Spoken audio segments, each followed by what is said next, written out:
Sa pagpapatuloy ng ating balitaan, patay ang isang lalaki matapos itong paulanan ng bala sa lungsod ng Bacolod. Sinisilip pa ng pulisya ang motibo sa likod ng krimen. Yan at ang iba pang mga rumarapidong balita mula sa probinsya, hatid ng iba't ibang istasyon sa ilalim ng MBC Media Group. Hanggang ngayon, blanco pa rin ang mga kapulisan ng Police Station 10 sa pagkilala sa mga sospek na namaril sa Purok Zone 1, Barangay Handumanan, lungsod ng Bacolod. Ayon kay Police Captain Glenn Montaño, hepe ng Police Station 10 ng Bacolod City Police Office, ang biktima kinilala na si Arnold Cabilles, 42 anyos, residente ng Barangay Kabug ng nasabing lungsod, at mayroong tama sa kanyang katawan na kinasawi nito. Dagdag pa ni Montaño, nagmamakaawa pa ang biktima na lamang pagbabarilin dahil sa kanyang mga anak, subalit itinuloy pa rin ng mga sospek. Nakatakbo pa ang biktima sa taniman ng kangkong at doon na tinudas ng mga sospek ang biktima na sa Abbey Funeral Parlor dito sa lungsod at isa ilalim sa post-mortem examination. Para sa MBC TV Network News, ito si RH46 Rex Cantong, una sa Pilipinas, una sa Pilipino.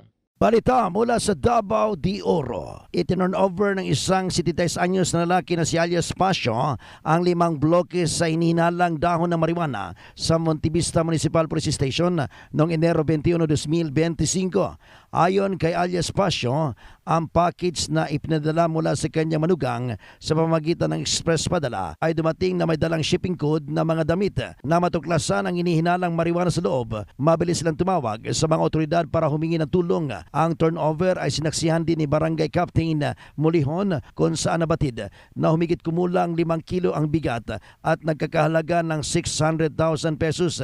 Sa ngayon, iniimbestigahan na ng mga otoridad ang pinagbulan ng hinihinalang dahon ng marijuana. Para sa MBC TV Network News, ito si June Soter. Una sa Pilipinas, una sa Pilipino. Nagpahayag ngayon ng PNP Northern Samar na umabot sa 21 ang naaresto ng kapulisan sa inilusad na operasyon sa iba't ibang lugar o bayan simula Enero 7 hanggang Enero 20 kung saan nasasangkot ito sa iba't ibang krimen. Kabilang dito ang pagtakip sa 2 wanted na 25 years at 18 years na nagtago sa batas sa bayan ng Lavisares at ang pagkakahuli sa pugante sa bayan ng Bubon, Northern Samar.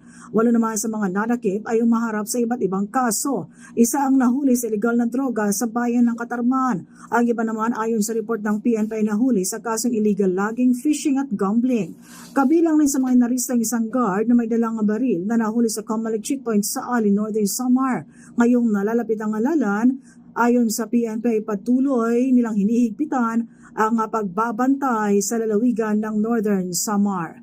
Mula sa MBC Network News, RH34 Jane Galit Bantayan, una sa Pilipinas, una sa Pilipino. Bumaba ang datos ng focus crime sa lalawigan ng Pangasinan. Itong sinabi sa isang panayam ni Police Colonel Rolifer Capocyan ng Provincial PNP Director dahil ito anya sa kanilang paglalatag ng mga karagdagang personnel. Tinututukan ng deployment at sa tulong na rin ng regional headquarters na nag-deploy ng karagdagang kapulisan dito sa lalawigan at ang kanilang ginagawang PNP Comelec checkpoint araw man o gabi, kung saan anya police visibility ang pinaka-epektibong paraan na naging dahilan ng pagbaba ng krimen dito sa Pangasinan. Gaya na lamang anya ng pagpapakalat ng presensya ng kapulisan sa mga national highway upang matiyak ang kaligtasan ng publiko. Dagdag pa ang kanilang programang cluster na promoting order and discipline at neutral and just policy. Dito anya nasisiguro na mayroon pang tamang disiplina ang ating kapulisan sa mga bagong estratehiya sa pagpapatrolya at pagsasanay at koordinasyon sa mga lokal na pamahalaan at komunidad.